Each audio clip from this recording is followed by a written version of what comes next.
everyone, and welcome to another episode of K&K Real Talk. Today we are going to be talking about Reiki. And here I am with Stephanie Forgues, who is a spiritual intuitive. And we're going to be getting into a little bit about what Reiki is, a little bit about the history, and then some of what she does herself. So Stephanie, what would you say that Reiki is? Reiki is an ancient, natural Japanese healing art that goes way back. I'm not good with dates, so I can't tell you exactly when. So the history of it was basically there was a Japanese monk named Dr. Mikao Usui who wanted to know how Jesus did hands-on healing. Okay. How did he do that? So he went to a mountaintop in Japan, fasted for 21 days. So he had rocks for every day, so he knew how many days he was up there, and nothing any of the days. On the 21st day, he was kind of hit all of a sudden, intuitively knew colors, symbols, all kinds of information was just given to him. So he wanted to share this with everybody, and he kind of ran back down and came across people, stubbed his toe down on the way down the mountain. Instinctively put his hands on his toe, and the pain went away. Came across a lady with a toothache, and then it, put his hands on her face, and instinctively, and so on, and it continued to go on, and then he just went on to teach it. And so only a selected few were chosen to be teachers of it. Nowadays, a lot of people know how to do it, and I teach it as well, but there's a need for it. There's a need for self-awareness, self-healing, energy healing. There's, you can't deny that there's energy all around us and that we're made of energy, so there's a need to address all of that. So a lot more people are learning it, a lot more people are curious about how to work within themselves to do the healing. Pills don't work for everyone, and they don't also go to the root emotional cause. So that's where Reiki comes in, and it really helps to address the emotional root cause of all the physical symptoms, illness, diagnosis, all that stuff. Okay, that's amazing. Yeah. So what type of illnesses, or what would you use this kind of healing for? So energy healing it covers everything, because your thoughts and emotions are energy. Yes. So energy in motion, emotions. So what Reiki does is it helps to remove any blocks in your energy field that create the physical dis-ease. So, all of your life experiences up to this point, we've had, grief, heartbreak, resentment, guilt, shame, all of these emotions that we've dealt with. Sometimes we've dealt with them effectively as they've come. Sometimes we didn't. So we were maybe taught not to deal with them. There's a whole generation of people who were like, stop crying, don't express your emotions, don't talk about your problems. Like, there's a whole bunch of us that were told that. Toughen up. And so we were like, oh, okay, we'll just tuck these emotions away and not deal with them. And so that's innocent, right? Like, it just happened. And then there's also, for fear reasons, we don't really address them. We don't want to release in front of anyone. We don't want to deal with it. It's easier sometimes just to avoid it, right? Definitely.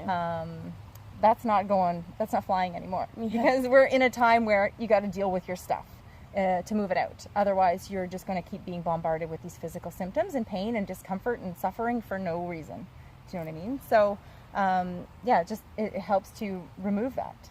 Remove it by giving you that insight as to where it comes from, the physical awareness, the self-awareness, so that you can address it. I acknowledge that it happened. Whatever from your past happened.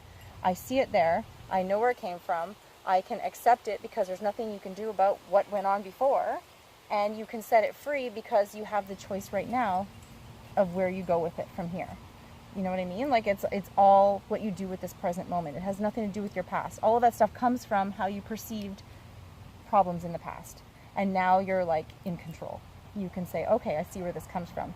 Now I'm going to move forward. I don't need to carry that baggage around with me anymore. My whole life. Well, everybody, we're all a work in progress. We have things that, we experience. And then there's things that happen in childhood that we either don't remember, or, when something happens to you when you're like 4, you don't have the capacity to understand what to do with those emotions. Yeah. If you don't have supportive parents emotionally, because not everybody knows how to deal with stuff. Not everybody knows that there's anything even bothering you. Yeah, we're not taught how to really deal with our emotions. We're just taught what they are. Like, Yeah. you are angry, you are sad. Yeah. But why am I sad? Why am I angry? And how can I shift my perception of what's going on so that I can heal myself?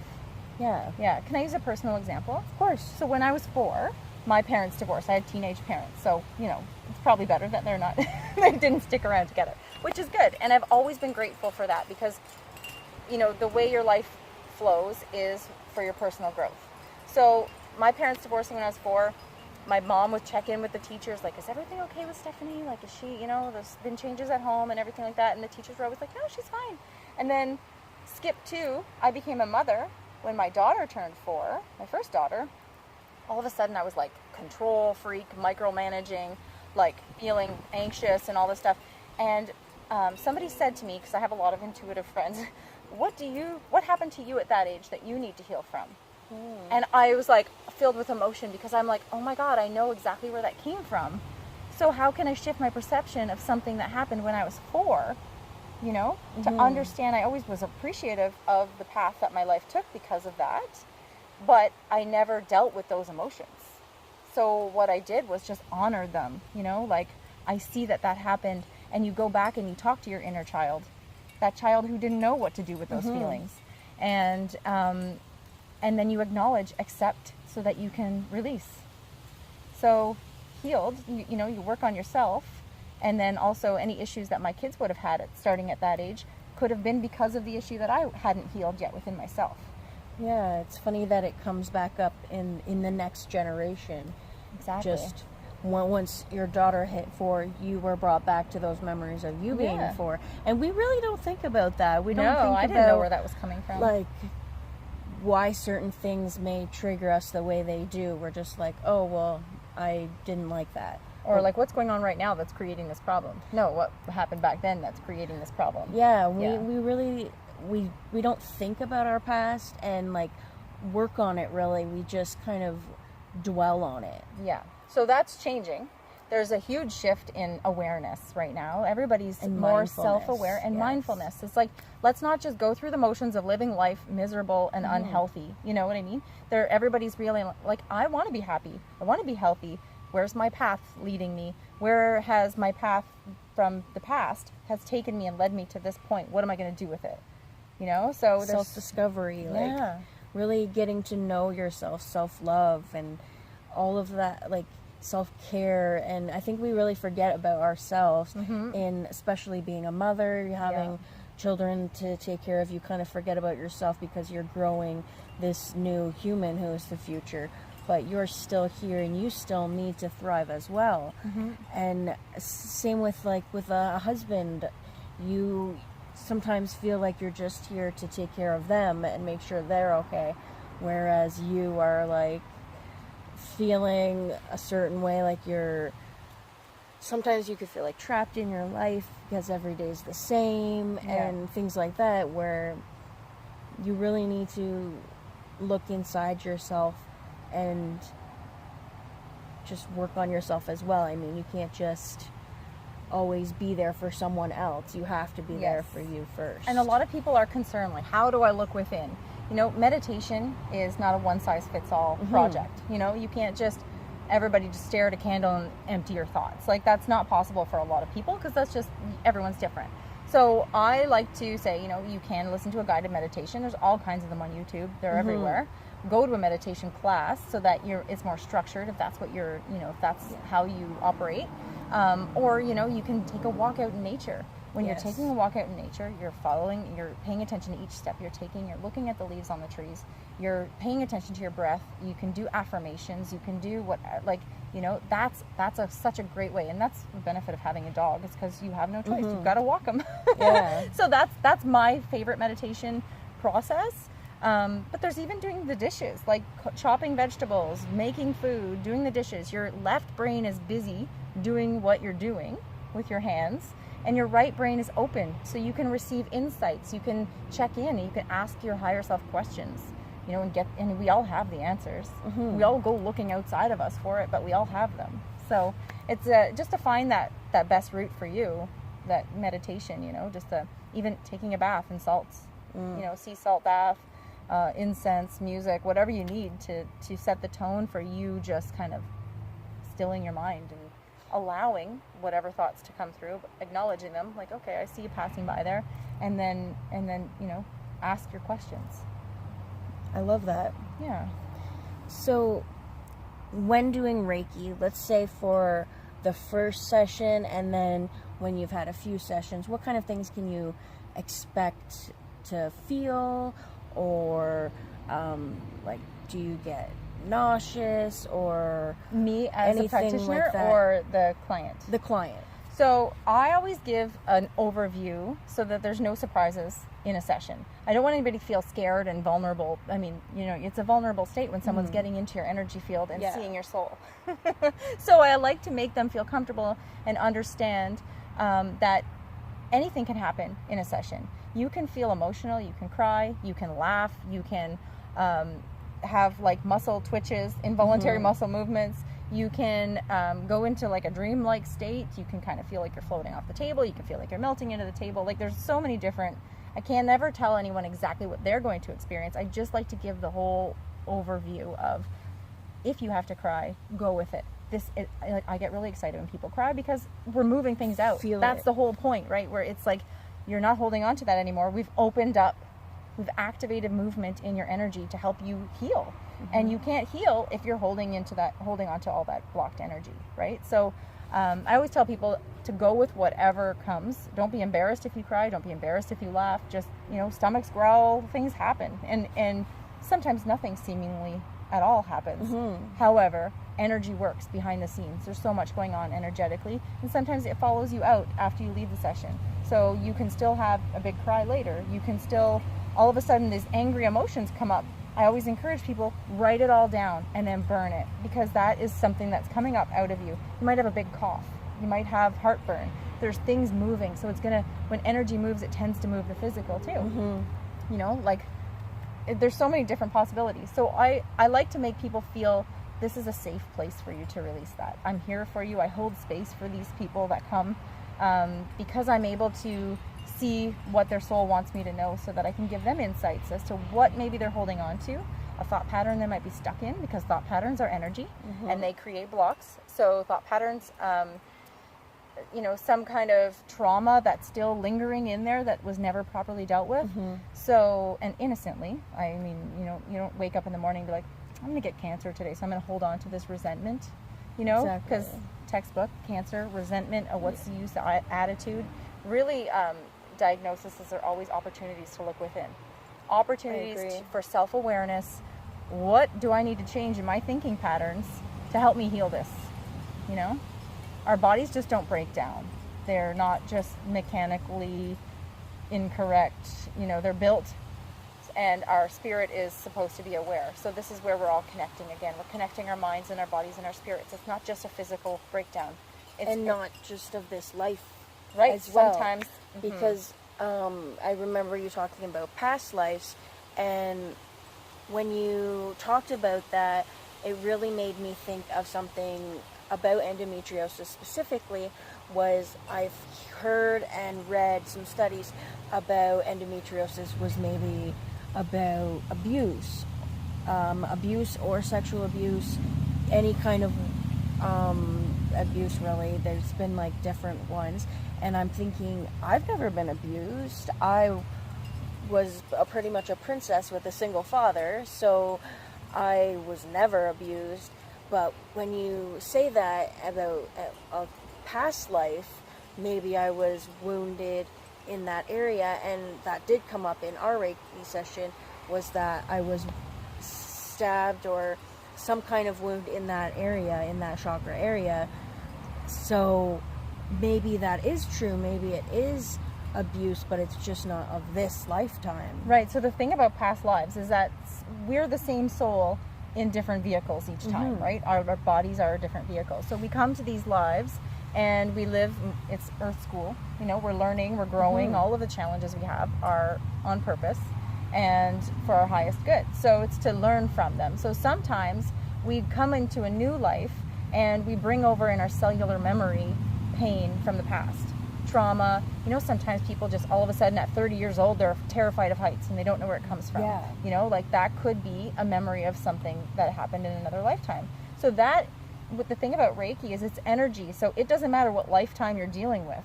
It's going to go and address wherever it comes from. It's all energy. Yes, exactly. So it's so fun because you never know what's going to come up in someone's session.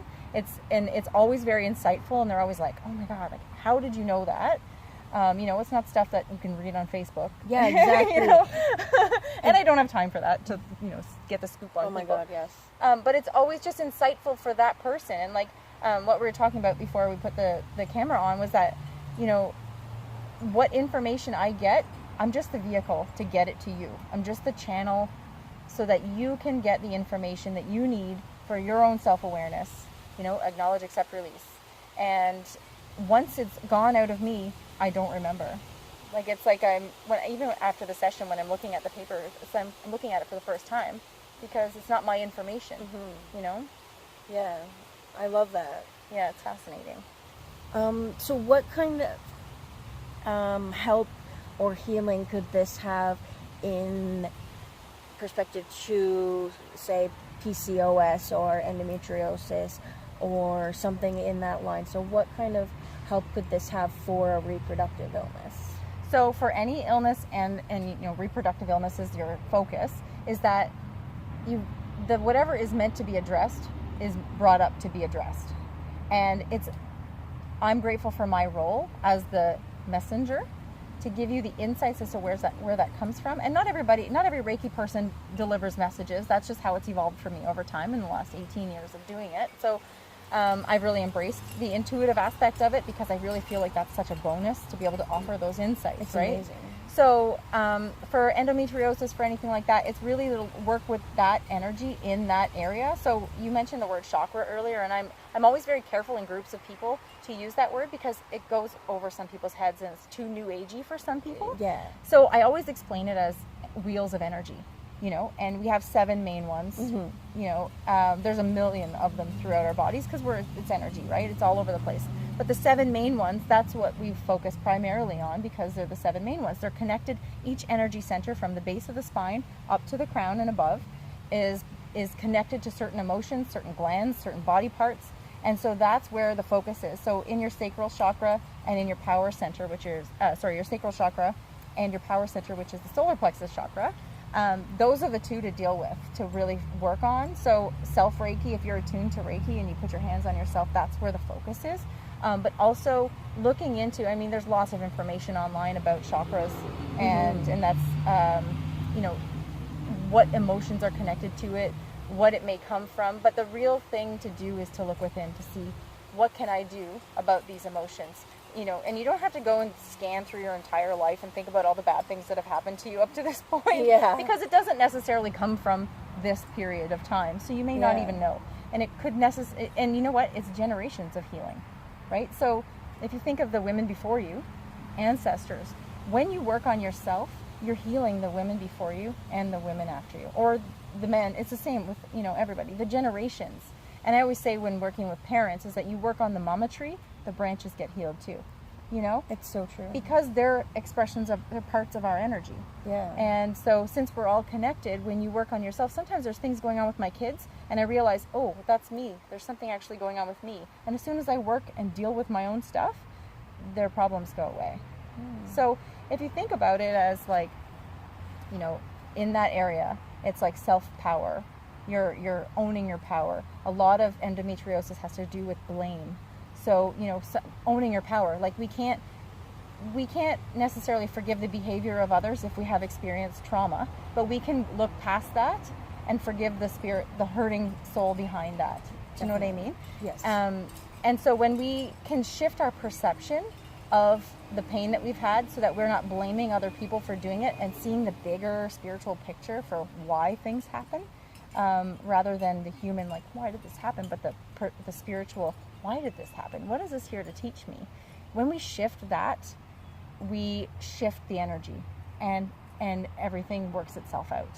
I totally agree. And I'm personally moving myself through that, whereas I'm moving myself out of the victim mentality. Yeah. That this was brought onto me because of someone else. Yeah. It's my dad's fault because it's his shitty genes Yeah. that Yeah.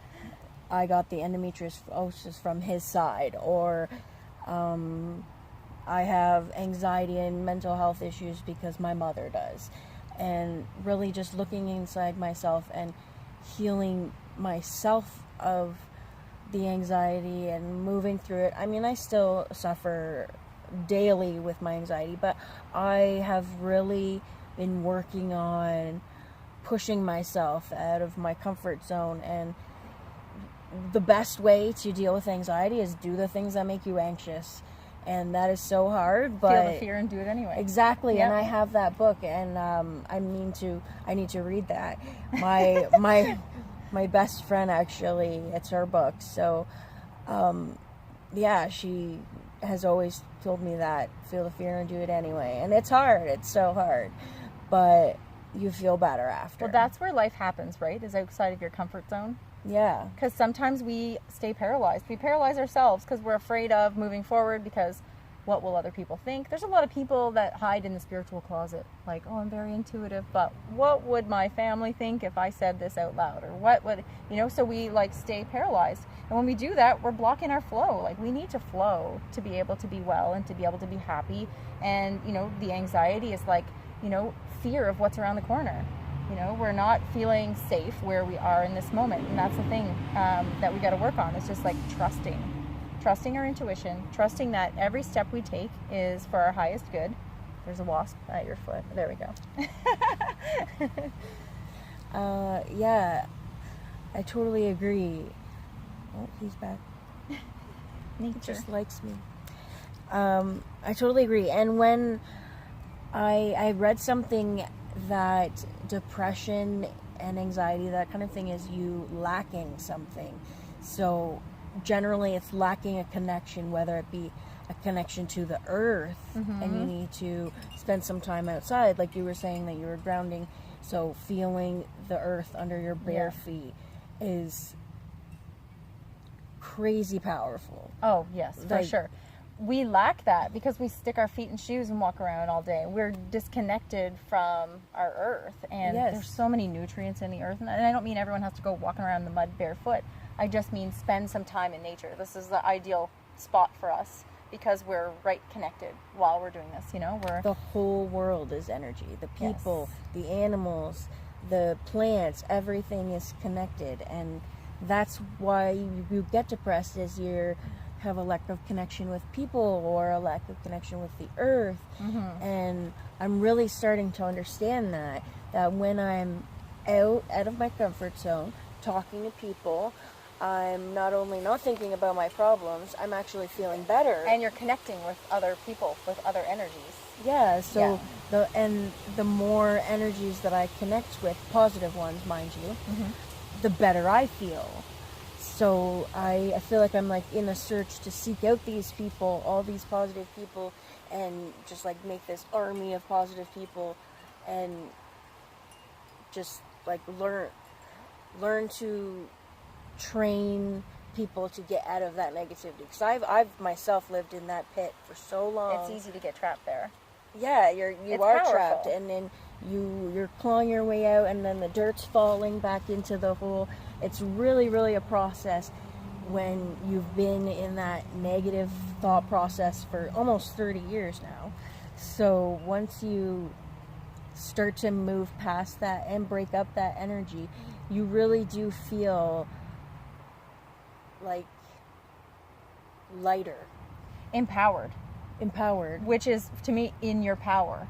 Yeah. Because when we're constantly dwelling on things that have happened behind us, that's where depression is.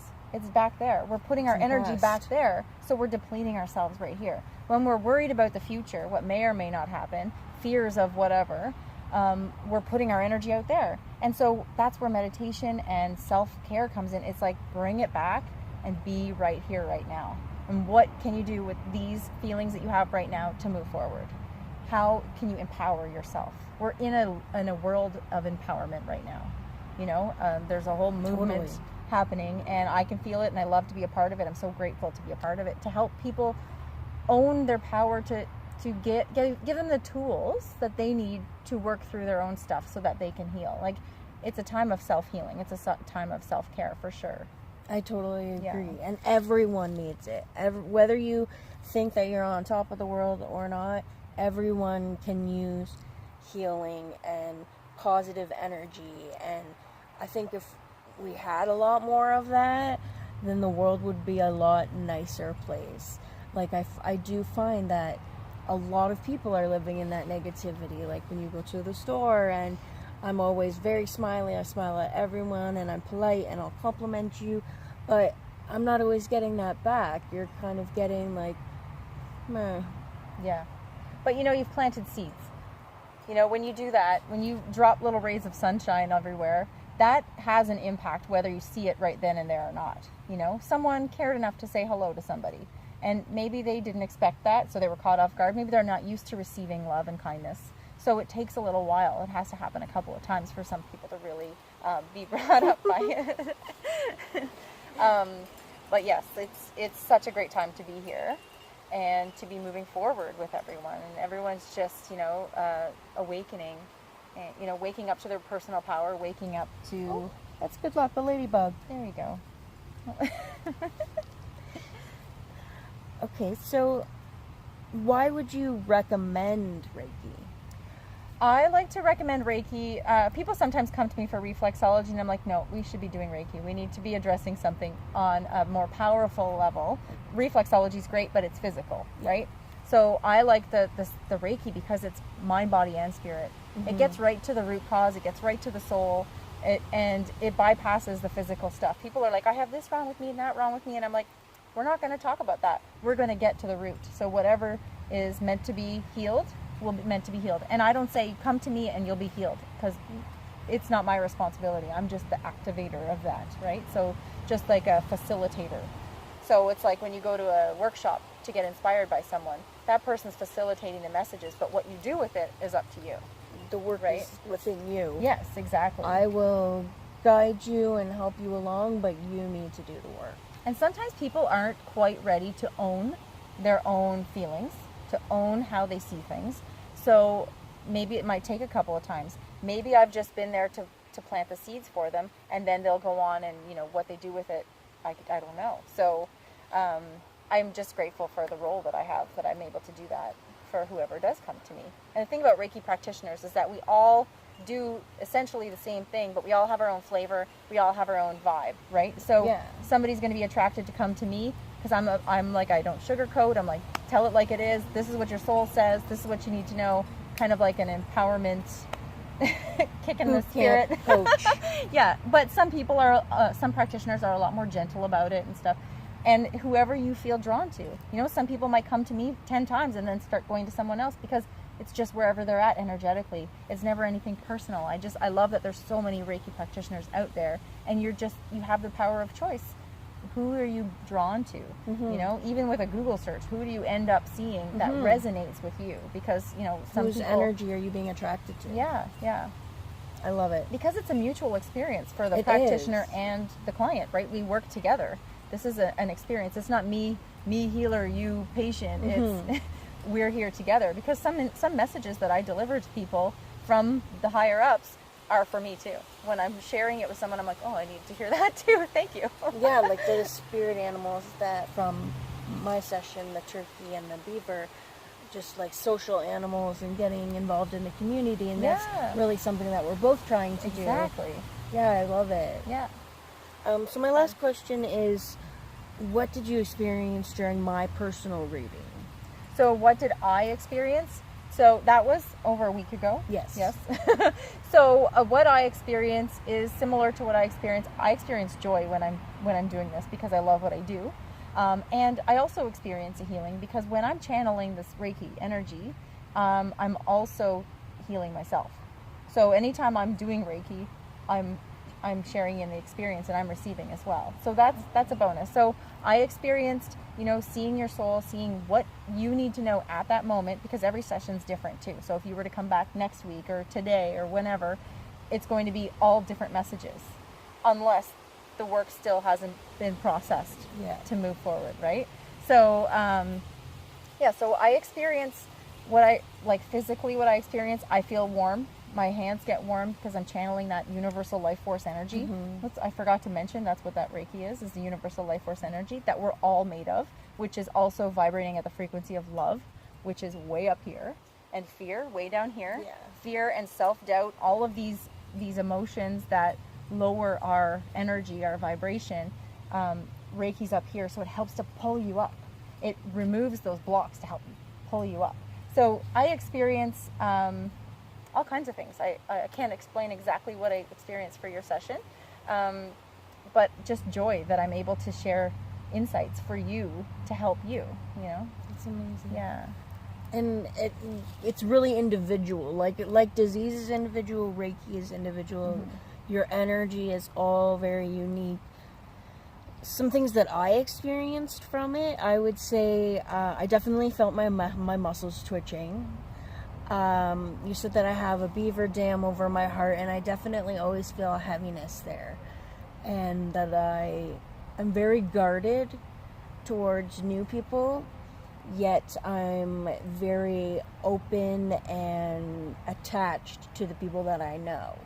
So it's almost like I'm afraid to love someone new, but I don't want to ever let go of the love that I have for people. Yeah, so you've got your spiritual soul family in the dam with you. Yeah, they're in there and they're protected, but everyone else can't get in. I actually remember now in the session, now that you brought up the beaver dam, that I was picking up sticks energetically, just like I'm just going to take a couple of these off gently to let her know that she can open up and allow others in. Because there's lots of love to be given and received, right? And yeah, and my boyfriend always says that I have so much love that it's too much for him.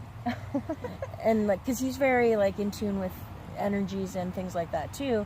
So that's like, you're helping me to spread that love around rather than just like throw it all on one person. All on the one person, and it's too much.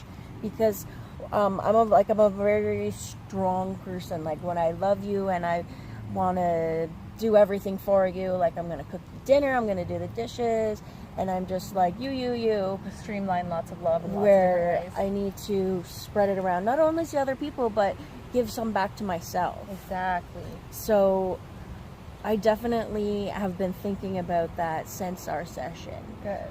And just about moving energy and thinking about who I'm blaming, about my illness and the abandonment issues that I feel, and all of that I feel like comes from my mother because we didn't have a close relationship, and it was very like sparse the times that I would see her, and when she would make plans sometimes she wouldn't follow through.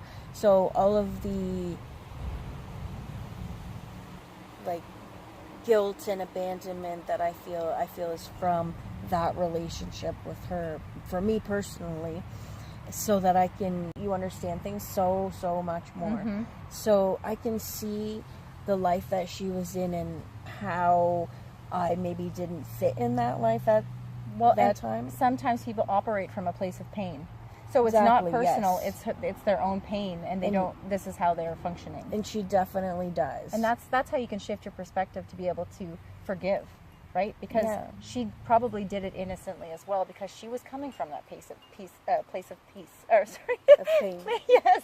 And so seeing that in that perspective can help you have peace in your heart about it and to send her love. And which helps, because when you work on yourself and you send forgiveness and love, you're working on, energy all the way down the line. Yeah, and like she was about my age when she had me, and then when I was about 2, so they got divorced, so very young as well as you. So I think now that I'm I'm in that age of being like 29, 30, and that's the age that my parents had me, I think that I'm like having the realization that I understand that bringing a child into the life that she wanted to live wasn't the way that it should have been. But it was the vehicle to get you here. Exactly. She brought me here, and my dad spoiled me, and I had a great life with him, and that's awesome. You don't always need to have both parents. Exactly. Sometimes they're there to bring you life. Exactly. And they're also there to challenge you, because we learn from that. You know, in the spiritual perspective that I was mentioning, it's like you look back and say, okay, all of these things that challenged me were for my soul's growth. Yes. We could be, you know, oh my God, this happened. Or we could be like, okay, this happened, and there's nothing you can do about it except move forward from here. Move forward and Love yourself. love yourself. So that's it for today's episode, and I really enjoyed our talk today. Thank you for having me. And I would totally recommend you guys find some Reiki, or you can contact Stephanie as well. If you're looking to make an appointment with her, you can just contact me and I will hook you up with Stephanie. And as always, if there's anything that you guys want to see, drop it in the comments and we will look to get you an episode on it. And this has been the Reiki episode of K&K Real Talk. I will see you next Monday.